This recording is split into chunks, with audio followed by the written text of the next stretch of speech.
Ṣẹ̀kẹ̀rẹ̀ lọ bá jó, ṣẹ̀kẹ̀rẹ̀ lọ bá jó, olúwa mi ò dìde ojú The Ashen Forge.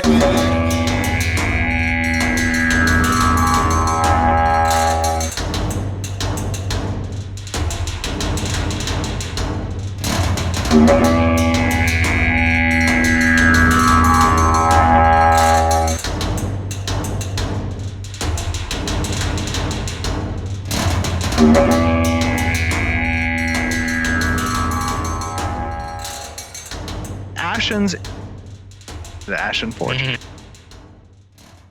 Hello and welcome to the Ashen Forge. I am Phantom X, joined as always by Diggs and the legendary Neurotoxin. How are y'all doing?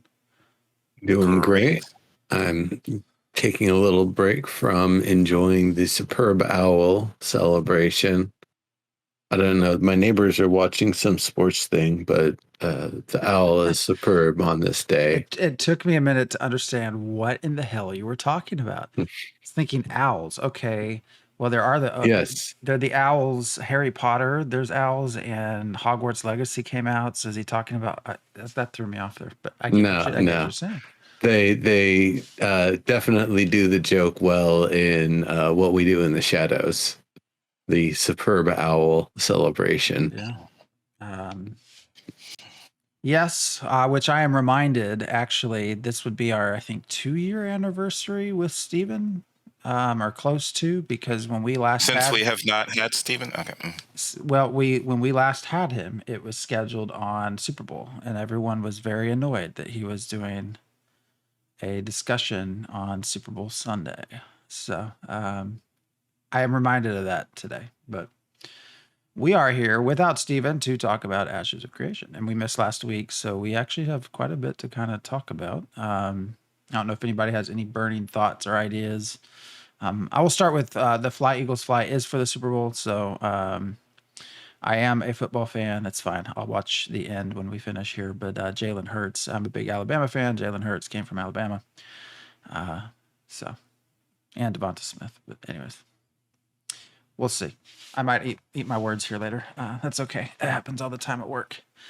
I live in Tennessee. I'm the only Alabama fan in Tennessee, and when Alabama loses, I get told they lose. So, actually, usually they buy me stuff from the team that beat Alabama. So I have a host of Clemson and LSU stuff off at Georgia. Yeah. So, anyways.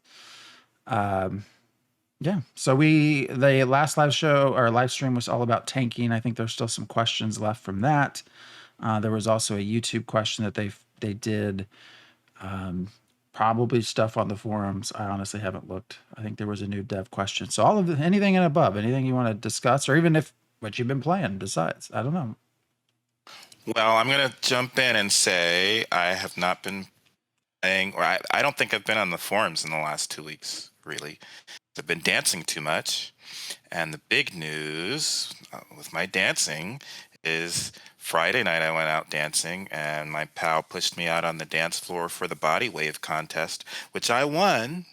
Out of 20 women and 2 men, I tied with a Latina for doing the body wave, won first prize. So I think they just start thinking that a man can body wave as well as a woman, but really an ancient old man can body wave as well as a woman. So that was pretty funny. I would not have gone out if my buddy had not pushed me out there, but that was hysterical. Yeah, I've been dancing so much, so I haven't been on the forums, and I have been playing WoW. I want to get back to playing Lord of the Rings online, because there's new stuff there. But I really want to get my tailor up to tailoring 70, and I'm kind of stuck around 61, 62, 63. That's going to take a while I don't have anything that's going to bump me up quickly to the it's like a hell skill level for crafting. But I mean, it's been kind of fun. They've got a new trading system thing that I'm partially working through. Love is in the air, so we're seeing hearts all over the place these days, and World of Warcraft. But have you been playing any Lord of the Rings? You've been talking about these Shire trophy Oh things, no, I thought. that's an outside exercise deal. So Interesting. Okay. But you have played a little bit of Hogwarts? oh yeah, no, I have put in 22 hours in the last 3 days, 4 days. I don't know, something like that. It's single player. Correct. If it was multiplayer, it would be one freaking badass game. Maybe they'll get to it at some point, but it's actually a really well done. I know there were some mixed reviews, there were some interesting reviews, but it has been a lot of fun, and I have only really touched the surface of it. So, you have your whole room building, you can raise pets. I haven't even bothered with any of that yet. I'm just still working through the storyline, still haven't even learned all the spells. So, And then character creator is pretty good. yeah, I don't spend a lot of time on it, so it was fun. Yeah, I think you'd enjoy it. The narrative has been fine, actually. It's set 100 years, I think, before the books. So you do see some names that you see in the books, but not all. So it's a very different. I mean, it's very much in the vein of you are the anointed, chosen one. You literally can see magic, traces of magic that no one else can. Well, there are a few others, but very rare. So yeah, it's that central hero theme. But it's been fun. Flying on a broom. Eventually, I can get All right. Eventually, you can get a actual mount. But And so again, it feels very interesting that we're starting to get these games with flying being a common thing, and then we're going to get to Ashes of Creation, and that's not going to be a thing. And especially right. within what, 2 or 3 years, like, I wonder how many people are going to be expecting flying to be just common. So we'll see. well, it's done. I mean, you can do it many different ways. Even though this is a single player game and Hogwarts Legacy, you can't just fly into places. Like you are restricted in some areas that you can't land. You can fly over them, but you can't land. So there certainly are ways around this idea of just flying as a way to get around challenge, but it takes time. That's interesting because I don't even think about flying in Dragonflight to try and get around challenges. But yeah, sometimes it's challenging to get where you want to go. I don't know. There's stuff. It's just makes things traveling a little easier, quicker than walking everywhere. It's okay. It's fast travel as well. You have the whole flue system, the chimneys and that whatnot. World still feels huge. I mean, like I said, I put in basically almost 24 hours worth of time. I've not touched half the world yet. So Cool. Destiny 2, I still see popping up in my Discord. Yep. The season's wrapping up in the next couple of weeks here, and in fact on Tuesday the season finale quest is going to be coming up, and I'm curious to see if some certain section of some certain area is going to be utilized for it in a way that I thought, or if it was just a completely scrapped area that looked cool, so they never removed it. That's actually the thing. It's funny to me that it's, the last 2 weeks and the last quest or whatever that they're going to have. And it's this big important thing for a character that's been important and kind of comes and goes like every few seasons as being an important entity, even going back to the first one, I believe. And it's like, well, we get to know from this, are they gonna self-destruct or are they gonna get some legs and start walking around? It's definitely one or the other. Okay. And then, so what happens at the end of the season? Do you have to wait, or does another season roll right out? 1 day downtime maintenance, and then when it comes back, all of the quarterly seasons for the past year will be gone. Bye-bye in the past. The annual Witch Queen content, some of that will still be around. Some of the things they poofed away will be replayable in other formats. I think a lot of the dungeons and raids will still be available and accessible, so that'll be nice.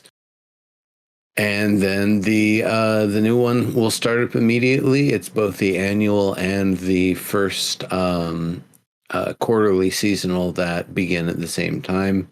I believe we're going to Neptune, which we don't currently have access to. And there's going to be some cool stuff, and we're going to get access to a new power set, and it should be a pretty decent sort of thing. Every week, the content will continue rolling out, so you don't just bang through it all at once. I like that they have it kind of paced like that. And it's going to be interesting. So, but there's so much buzz going on right now, and I don't remember seeing this as a thing, DLP crew, before the last, I don't know, 2 or 3 months. So what's the new thing that got everybody so buzzed about playing right now?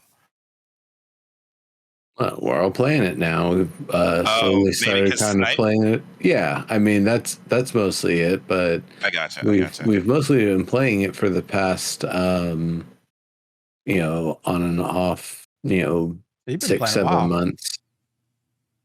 Yeah, well, the past 6, 7 months.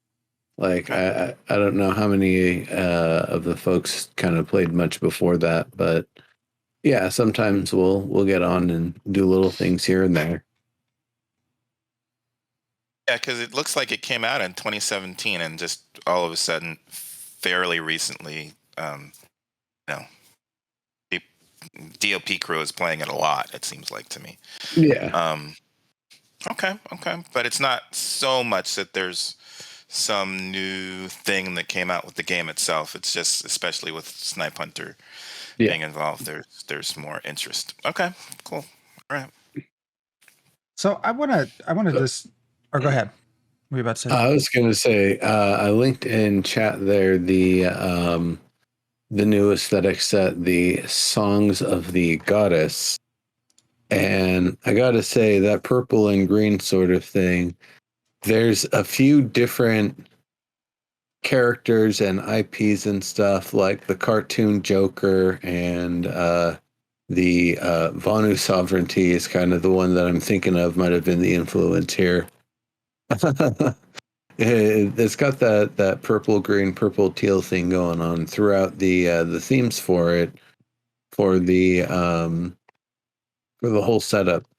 It's got some stuff. It's got the little panpipes there that I don't think you can play. It's got the cool looking purple bird. The string bach, which is a mount with kind of a harp in its antlers, it looks like. The hell? Yeah, right. The God Singer's garb, which, a lot of this stuff also looks like it would kind of go well with the purple and green mushroom stuff, like the Lumilycan stovepipe hat. The Royal Consort's carriage with the Dawn Walker, which basically looks like an owl bear with a ringtail, like a poofy ringtail.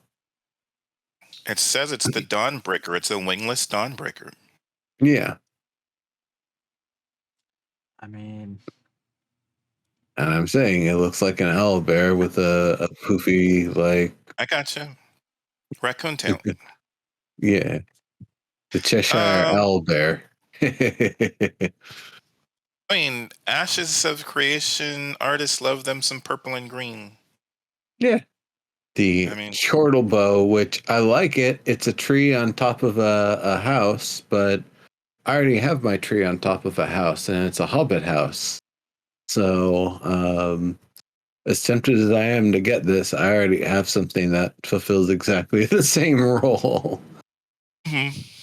but is it purple and green? No, it's a little more subtle. Well, there you go. I might consider. I wonder though if I'm in that sort of neighborhood, will mine get recolored to that version anyway? Well, some people need purple and green in their lives. Yeah, well, So those are. Go ahead. I know I'm in the sort of probably in the minority here, and I get that this is a fantasy setting, but some of the animals, the pets, the mounts that they put out drive me nuts. It's like I bet. fantasy to the extreme. Yeah, high fantasy. No, no. I've played plenty of high fantasy. This is just a harp or a lute or what? No, a lyre on the thing's head. I mean, it's fine. I'm sure. Why not? I like to collect mounts and all, but I mean, how do you even come up with that idea? I don't know. All right. Yeah, well, why not have? I don't know if you ever heard what it sounds like for a violin to drop like an inch and all the strings start jiggling, or like dropping a guitar, like just a little bit. But it's basically going to be like that the whole time. Thumpity thump, but you're going to have drum, drum, drum, drum, drum, drum, drum, drum. I don't know. I just, and the things with two wings, like how does it function? I don't know. It drives me absolutely insane. But that's fine. It's like, that's just I don't even want to call it a complaint. It's just a thought, I guess. So. That one was like, what if we made an X-Wing, but it's a bird? Brilliant. I mean, that's just, I don't know.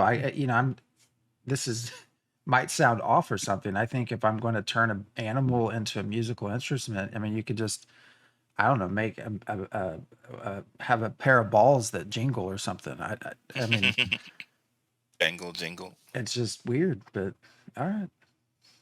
That's well, I guess the question is, put some wind chimes on your bear. Do those strings grow there, or is that like set decoration similar to the? Oh no, that's added decor. It is. They do not grow in the wild with the strings there. Well, there you go. Now that makes me wonder, though, what part of the taming and animal handling process do you string it up, and do you need to have like, at least 10% of the skill in like crafting instruments or engineering or whatever to actually make it? So this is part of the bard's barding. Fair enough. And a big ass purple tree. I still want to know what all of these settlements are going to look like around each other. That's just. I mean, at least it's a tree. It's probably going to fit into the environment better than some of the other things they've done. But, all right. Just so long as freeholds aren't all just ugly hedges going all the way to the edges. That was the one thing that, like, for me, more than anything else, ruined Shrine of the Avatar. I don't mind if I can't go on your property, but if all I'm seeing is, walls of boundaries, and then you do whatever on the inside, great. So you've built your outdoors into an extra indoors, and you made the city ugly. Everybody made the city ugly. It's like Landmark all over again. Oh yeah, I'm just going to fill the volume, with a giant, with all this dirt. Yeah, it's a crap shack. I built my tools into it. Mhm. Oh. I don't know. It's fun. Crap shacks. I haven't bought any of their stuff for quite a bit, so. Yeah, and we're so focused on combat in these demos. I guess it would be nice to get an idea of what freeholds are going to look like. Yeah. Leading up to Alpha 2. That Or if should it's be part of Alpha 2. even Was functional. Alpha 2 supposed to have them or not? I can't remember. I mean, I would think isn't their goal to have basically Most stuff. the in bare there. bones of everything in there. Well, I hope so. Then that'll help us get an idea of the scaling and all of that sort of stuff of these things finally. We've never seen one. We've seen a little Right. demo that was probably not real. Yeah. But I mean, we've, like many things, not seen it yet. Yeah. I guess till we start building them in the game, it's hard to tell. Yes. That's my point. Which actually, I guess since we're talking about freeholds, there was a question on this. Unless you still have stuff to talk about with this whole Songs of the Goddess or whatever. Nope, it's purple, it's green, it's got some teal. It is definitely not the colors of the Vanu sovereignty, but even if it is, I would rock that because they're, planet side devs on the team and they know how I roll. Now, there was a question on whether there would be limitations on placing items in the houses, and the obvious answer was yes.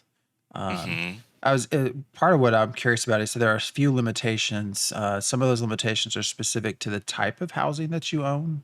So I'm not sure if this is referring to whether you own a freehold versus like an apartment, an instanced apartment. If that's what he means by type of housing, I would assume that's what that means. So there would be things that you could put in a freehold, I guess, for example, that you could not fit into an apartment, which would make sense. I mean, I don't know that you would have a cow roaming the apartment, but that makes sense. Area space is required for things. Another thing they have said is the highest quality stations can only be put on, or get their best out of being put on the freeholds. So I could imagine that's also part of it, that you're not going to be able to put. You might be able to do some crafting stations in your lowly apartment, but there might be just common tool stations that you use out in the out in the town instead. And then the better ones would maybe be somewhere if you're in a guild or good buddies with someone or whatever. So yeah, that's definitely going to be a limitation, but I can imagine it's all levels of housing are going to have their different limitations. If you're in the cheapest instance housing, yeah, you'll probably get like a cabinet and a bed and like, up to 20 pieces of furniture, maybe as many as like 3 functional stations of some kind. The next highest level of housing, you've got maybe a limit of 40 or 50. You've actually got more room to work with, maybe more functional stations and that sort of stuff, or a higher tier that you can put in. That sort of stuff that it scales up. And then once you're in the, freehold territory, you're starting to get into the big leagues. That's at the point where I don't think unless you're just absolutely like super hardcore in the game day and night, I don't think as an individual you'd necessarily have a freehold and maintain it yourself, but it would be like part of a guild effort or part of an effort with, a group of individuals. Maybe it's something that somebody can just, do on their own, but the way they talked about it sounds like it's definitely more of a group effort sort of thing. Yeah, I was thinking more in terms of impact on the server. So I expect there's going to be item limitations for that reason as well. Yeah, for sure. There's a lot actually in this answer, a lot of little points. So of course we mentioned the limitation based on type of housing, but it also says there's an allotment quota based on type of housing. So the amounts of some things will be reduced. There's a grade restriction. So this, I'm curious by grade restriction. So, does this mean furniture items and things will have different types, different grades, I guess? It says there's a grade restriction based on the type of housing. So if you have a mansion in node housing, you can place the best furniture. So This furniture has mechanical components to it, and game mechanics that are associated with them. They're not just visual or cosmetic. Yeah, so there's a limitation on how many in particular type of furniture, piece of decor you can place inside a piece of property. So you might only be able to place a certain type. Few rules like that. That kind of reading it off there. So your furniture is going to have actual function to it, which is cool. The grade restriction. I'm curious though with this in my mind starts to go back when we talk about type of housing. If you have a mansion, like we still haven't really figured out what are the skins, like where do they apply to all sizes of freehold? Do they not? Like, do they expand inside? I'm very curious how that ties into here, but there's a lot of there's just a lot of little stuff packed into that. I'm really interested in the idea of grades of furniture and how that impacts function of furniture. So you can put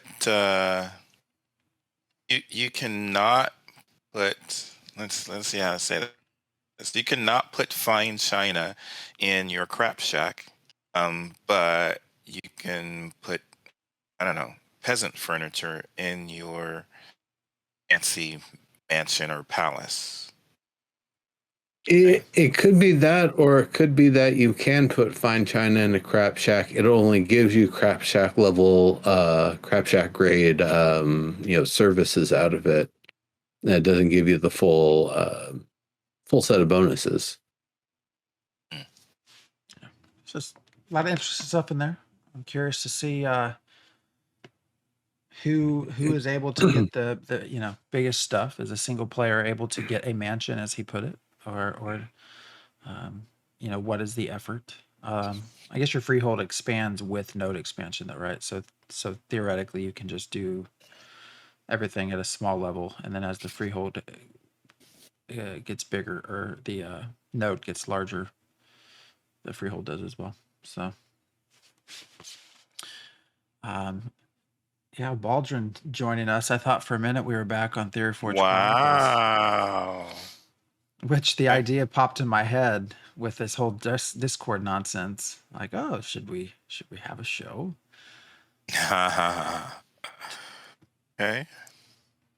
I'm semi-serious. Anyways, so interesting question. I did want to talk about the YouTube question as well, because I thought this was very interesting. I'm not sure how the implementation would be. So the question was essentially that how do you capture? It says, how will you capture the storytelling from a casual point of view?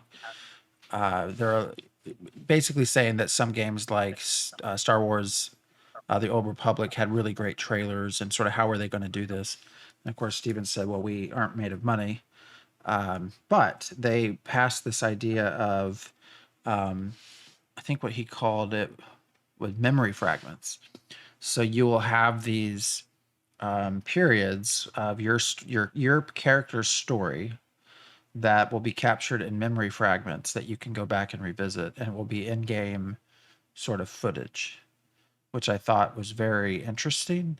And that's the way I took that. I did not take this as necessarily Diggs. Let's say you joined a big guild and you had some server first, that I would be able to see the memory fragment of the server first versus if it was my own experience. Like that was a little bit unclear. I don't know if that makes sense, but you might be able to share it with other people. Yeah, it sounds very interesting. What if those could be sold as a commodity? Oh, we're getting an in-game. A historian who wants to collect all of the history of the game by getting all of the fragments from the various different events of note that occurred. But it's neat. It's a neat way to, allow servers to diverge and not have to worry too much about it. But I am really curious to see how they implement this and whether it's our own character or family, or whether I can access other people's memory fragments to see, that server first boss kill. Like, can I actually see that? Who answered that? Steven. Yeah, I wish I could have seen Jeffrey Bard's face as Steven gave that answer. Wait, yeah. I mean, I'm sure it's a lot of work, but maybe it's not. I don't know. I'm just saying, it seems like one of those things where Jeffrey would be like, okay, well, that wasn't in the plans, but I guess now that Steven has said it, we got to try and add it. I don't know that it wasn't something they were anticipating for. The thing is, I'm just saying what it sounds like, yeah. Depending on the way they record it, if they record location and position and action data in a way that it replays and you can navigate around it, then what they do effectively is create something where everybody who has that shard, they basically have the same copy because they all attended the event and they all access the same recording of that event. And so you only have to record the data, the position and action data once and make sure that it's always retrievable and replayable in that manner. It would be weird if they changed up some of the special effects on some things and then you go back and watch the memory shards and it's the new special effects on things, but it just depends on how they do it. When does Alpha 2 start? That question is on the forums, driving everyone nuts. I know. It sounds really interesting. And when they're looking at it from a funding perspective, it sounds like it's not, obviously it's going to be cheaper than just letting someone create a cinematic, apparently. So, but the exact words he used, I just lost it. I was going to read what he actually said as an example. So record how an event went down, how a boss was killed, how a story arc ended. They can collect those things throughout the server's life and history. So again, I'm really curious whether we have our own personal history and then we can tap into a greater history. Because then also, if we are able to see how a boss was killed, for example, what's everybody do? They go to YouTube, right? So they look at what is the strategy.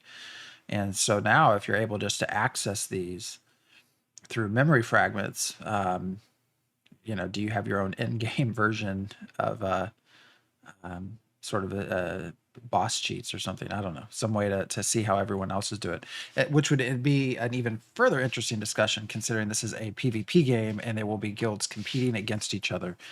And they probably would not want you to see how they did something so that they could continue farming it if they had it on lockdown. So, but again, that could be a commodity. You could trade that secret. Well, I don't imagine there's going to be super clean clears like that. I imagine all of them are going to have like music somewhere in the range of like yakety sax and like some Three Stooges sort of stuff.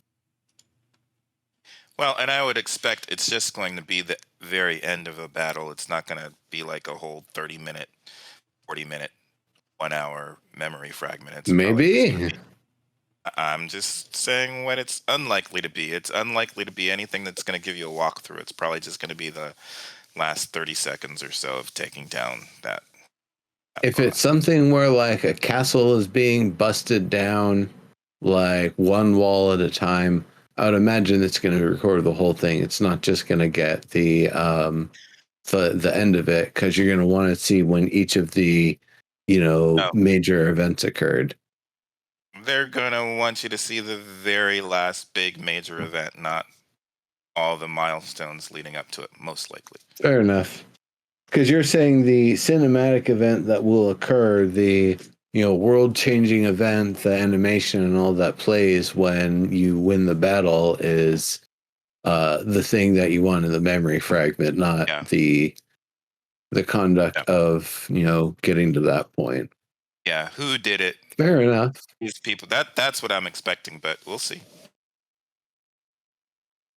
And I would see the fight from beginning to end. I think that would be more fun to watch. All right, especially if there were. How much time do you have? I'd rather play. I mean, how long do you expect their encounters to be? That's the better question. I don't want an encounter that lasts 20 minutes. If I'm taking down a world boss? Yeah. I expect taking down a world boss to be pretty difficult and not something that you do in 5 minutes. All right. I don't know. I that would be a 20-30 minute boss fight would not be fun for me, but I would like to see the whole thing. So yeah, I expect 30 minutes for last boss of dungeon raids and world bosses and stuff. That doesn't mean I like that it's a 30-minute battle, but if that's how long I got to sit there and whack Dragon Balls before it knocks off or whatever, then so be it. So it kind of brings us into another question or ties into another question that was related to raid bosses, and we've kind of talked about this too, how supposedly as you go through a dungeon, if you're moving fast, if your group is doing very well, that impacts things later on. And so there was a question about raid bosses, and it says it was stated that raid bosses would change difficulty based on how fast a group was clearing them. If the raids are supposed to be open and not instanced, how does this work? Or do rooms lock once a boss is pulled? And so it was an interesting answer that was given, which basically said that raid bosses will be aware of all of the combatants within a certain defined area. So the number, the position, and essentially their class, sort of their abilities. Which I find interesting. So that's not even getting to the AI part, because the follow-up to that was then the AI will change based off of that complement, the number. It could, the example given was, well, if you bring 200 people instead of 20, well, maybe the boss decides to use some sort of area of effect spell that they wouldn't if you had a group of 8. So some interesting, not even getting to the AI. I'm just thinking more of again, the idea of PvP combating, like if you are really wanting to mess with someone, do you follow a group that's doing well and get close enough that the boss recognizes you're there, and that makes it much harder for the group that is ahead of you, so that they then perish, they then die, and you can swoop in, and now there's 8 less people and it's easier. Like, I'm just really curious where the exploitable parts to this are. So that's what Alpha 2 is for. I would kind of hope if players start attacking other players during a raid boss battle, that the boss would just get out of the way and let them fight. Like, maybe just try to dodge around and not be in range of things. If it's a dragon, they just go fly up and be out of range. Like, all right, you guys are gonna fight? Sure. Beat each other up. I'll clean up who's left. I mean, which could also then end up being an exploitable thing, where you bring people, the dummy squad, to attack the A squad specifically to get the dragon to fly away, while the A squad recovers and slowly beats up the dummy squad. Odd mechanic if they do it, we'll find a way to exploit it. Now, I will say I do like how the way now we've not seen any AI at this point, right? Everything we've seen we've seen basic. We've seen the basics. I can follow you. I can attack you close up at a range. I'm a pattern boss, raid dragon. I'll do this, that, and the other, whatever. But we've talked a little bit over the years about story bricks and the idea of utility-based AI, and this starts to feel a little bit more close to that.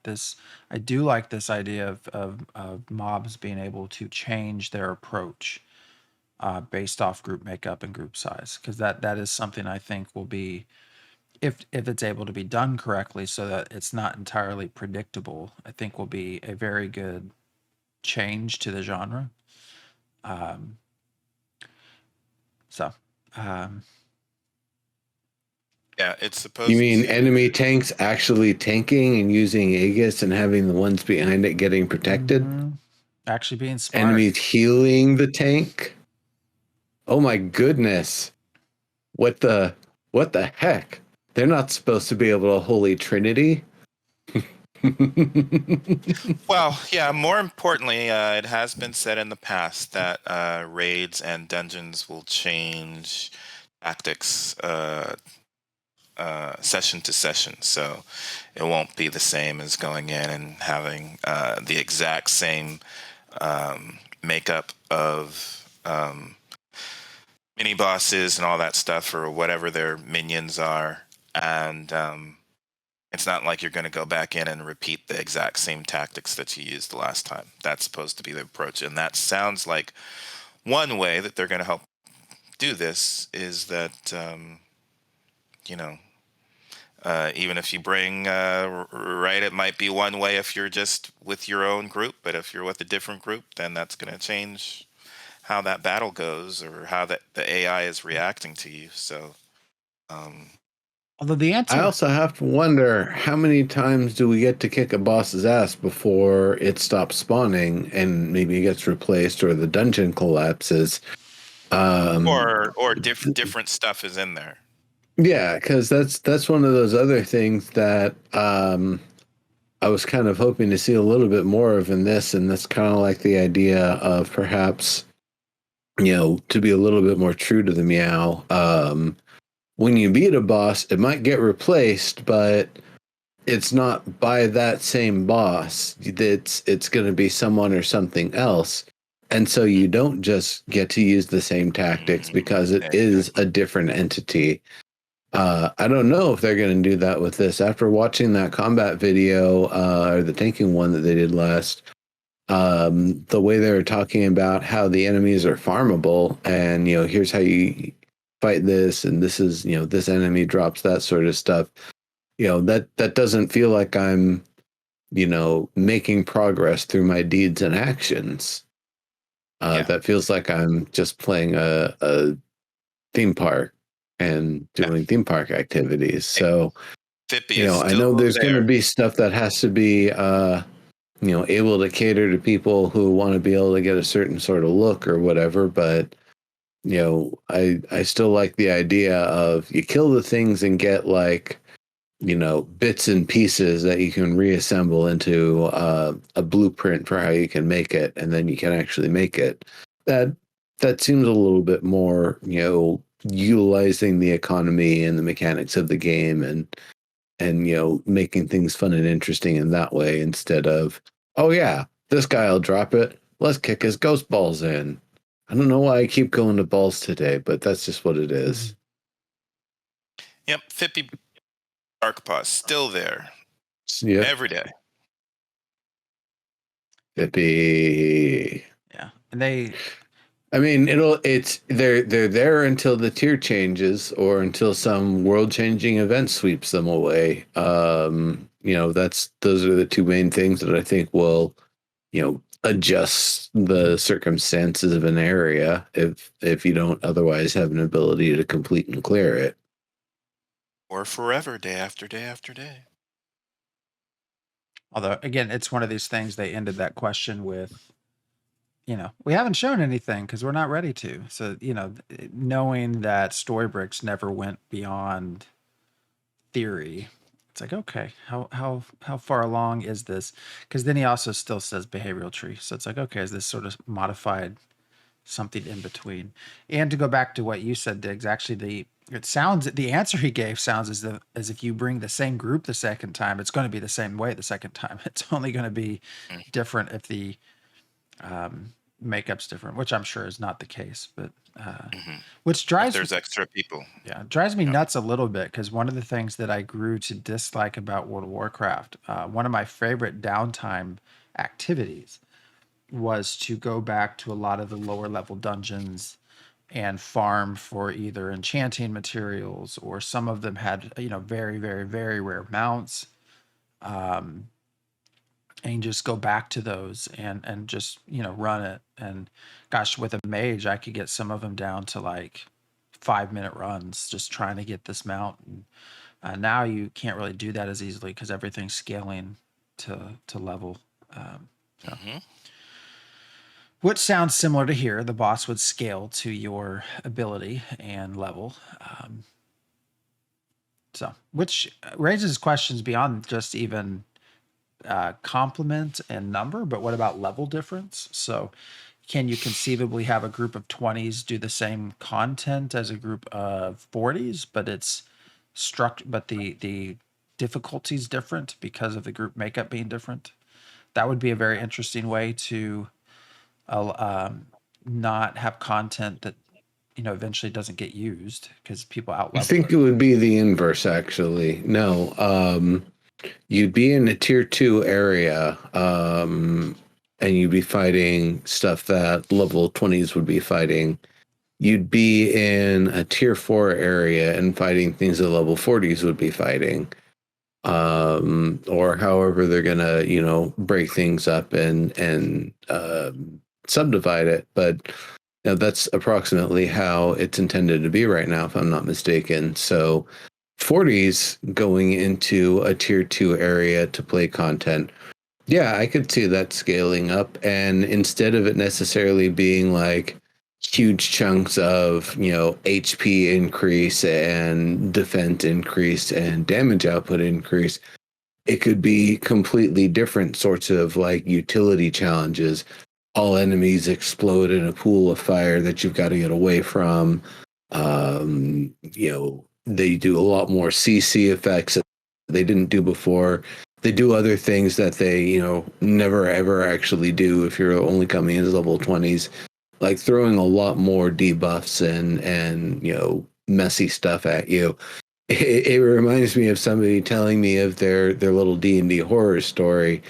They came in as a bunch of level 7s or 9s or whatever, fully armed and equipped into this dungeon, and the DM sent hundreds of kobolds to come through and steal items from them. Now, they could have legitimately killed all those kobolds if they weren't sneaking in and out through the walls after stealing their stuff.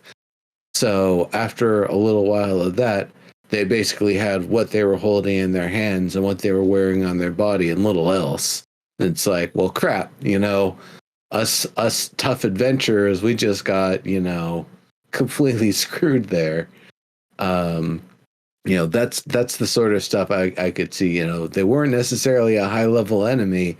You throw a lot of them in and do something very nefarious with it, and they can end up being a big threat in their own way. We'll see what they do with it. Or it could be thousands of spiders. Thousands of spiders.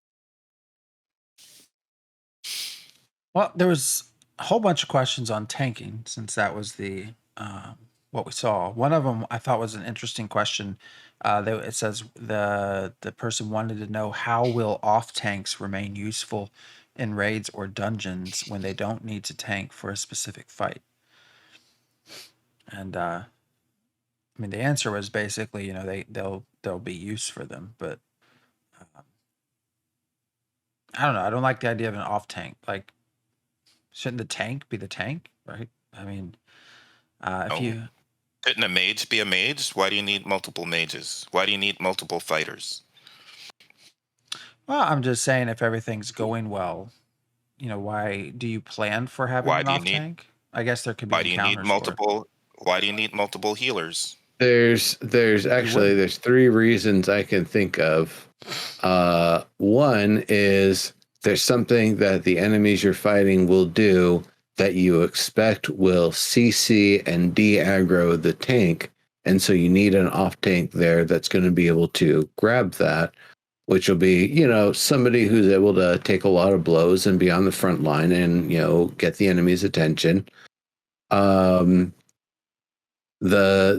second reason is you're fighting more than one enemy, and you need to be able to, that come out in different areas, and you need to be able to manage kind of two different groups or two different units at once, essentially.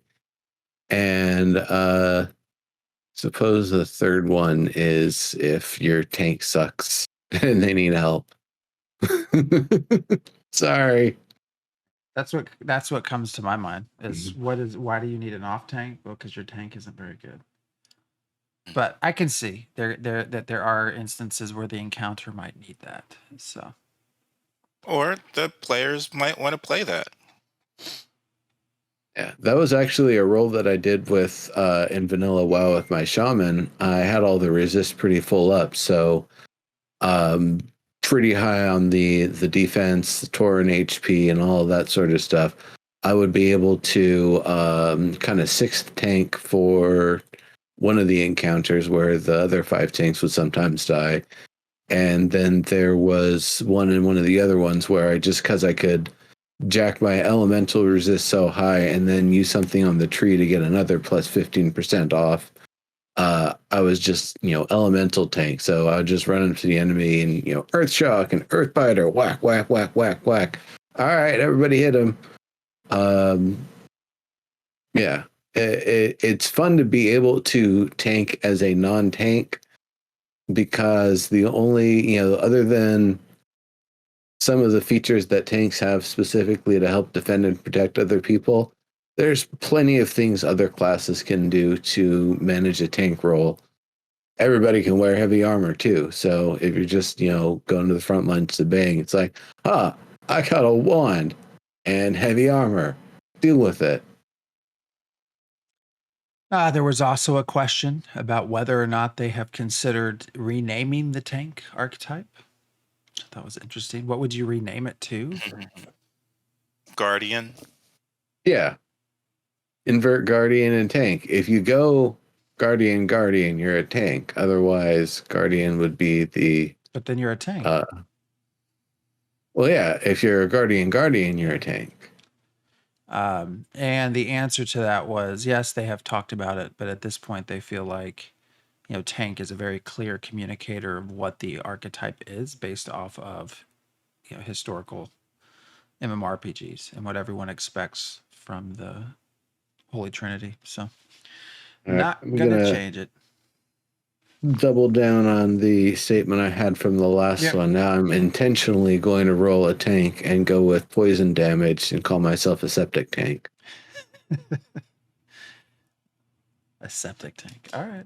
I mean, I'll call you what you want. That's fine.